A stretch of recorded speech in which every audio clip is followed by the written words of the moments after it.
Formula One is sold as the ultimate test of talent. But in 2026, the biggest gap on the grid isn't lap time, it's money. Some drivers reached F1 after their families sold homes, lived in vans, and risked everything just to keep racing. Others arrived with billionaire parents, private teams, and careers that were funded long before the lights ever went out. Same sport, same grid, completely different starting lines. And today, those drivers now sit on fortunes that range from almost nothing to hundreds of millions of dollars. Formula One has always been expensive, but modern F1 is on another level. By the time a driver reaches Formula 2, families can already be millions of dollars deep in debt, just trying to stay in the sport. That means talent alone isn't enough. You also need funding, sponsors, or someone willing to bet everything on you. And that's where the divide begins. Some drivers fight just to stay on the ladder, while others climb with safety nets so big that failure barely costs them a season. So when fans argue about who deserves a seat, what they're really seeing is a battle between opportunity and survival.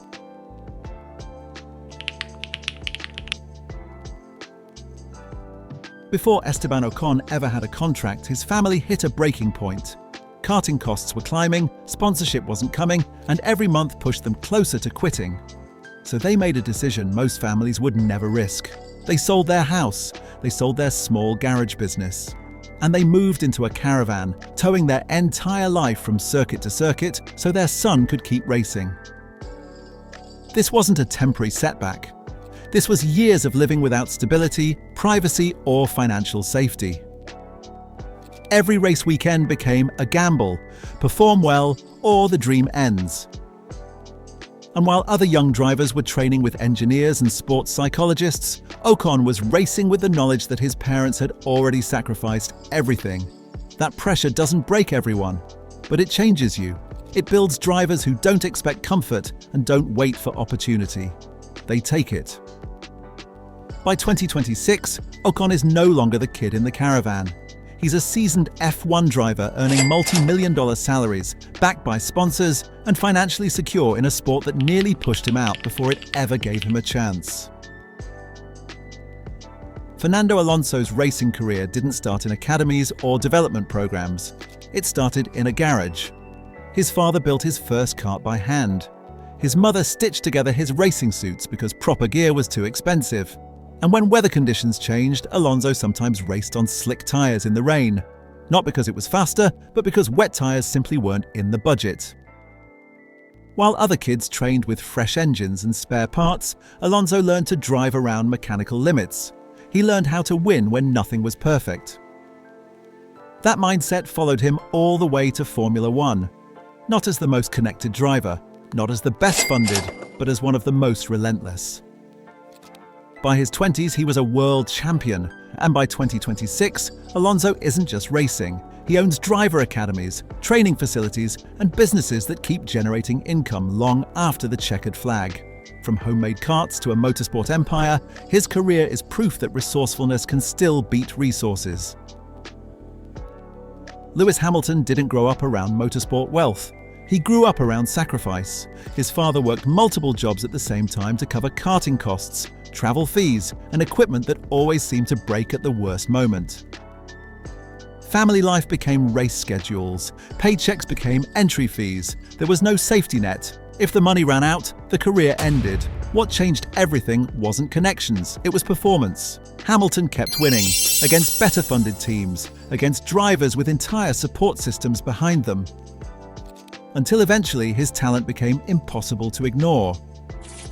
And once the door opened, Hamilton didn't just walk through it, he sprinted. Titles, global sponsorships, fashion deals, tech investments, and business ventures followed. In 2026, Hamilton stands among the richest athletes in the world. Not because he was born into money, but because he turned relentless performance into long-term power.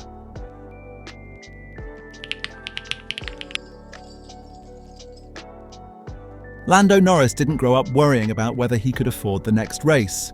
His family had serious financial resources long before Formula One ever entered the picture.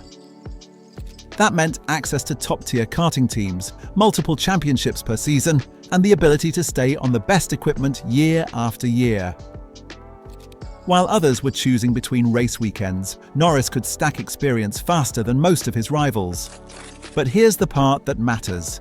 Money can buy opportunity. It can't buy race wins.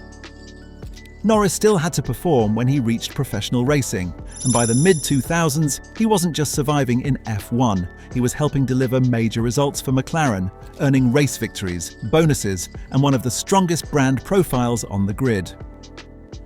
By 2026, Norris isn't just a driver, he's a business. Gaming ventures, sponsorship deals, and digital media projects now add millions on top of his salary, turning early advantage into long-term wealth. Lance Stroll represents the extreme end of motorsport privilege. His father is a billionaire. That meant private testing programs, elite development teams, and eventually something no other junior driver could imagine, a Formula One seat that was financially guaranteed.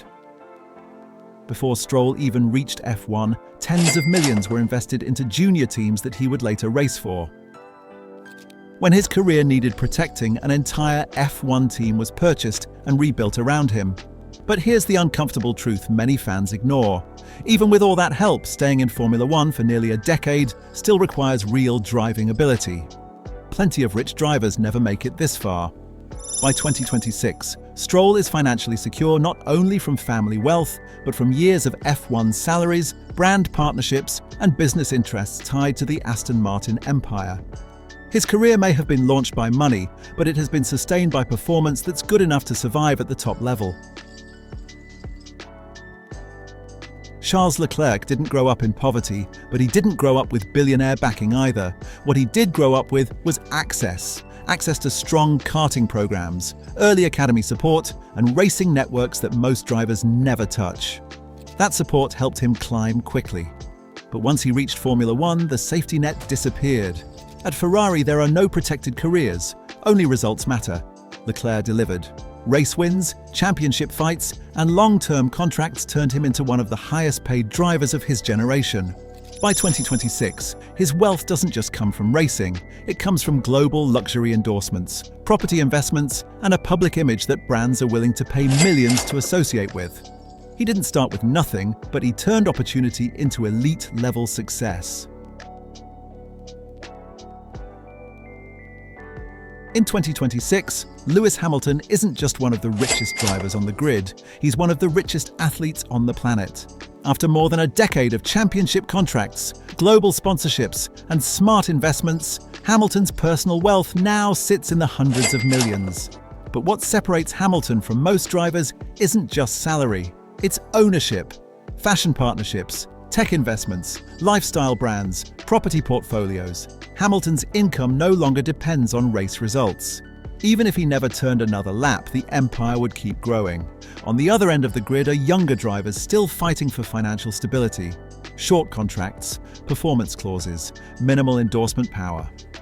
These drivers earn well compared to normal life, but in Formula One terms, they are operating with very little long-term security. If results dip, seats disappear, and with them, the income. In 2026, several full-time F1 drivers still rely almost entirely on salary, with very little business income or investment power behind them. Their future wealth depends not on branding, but on staying employed.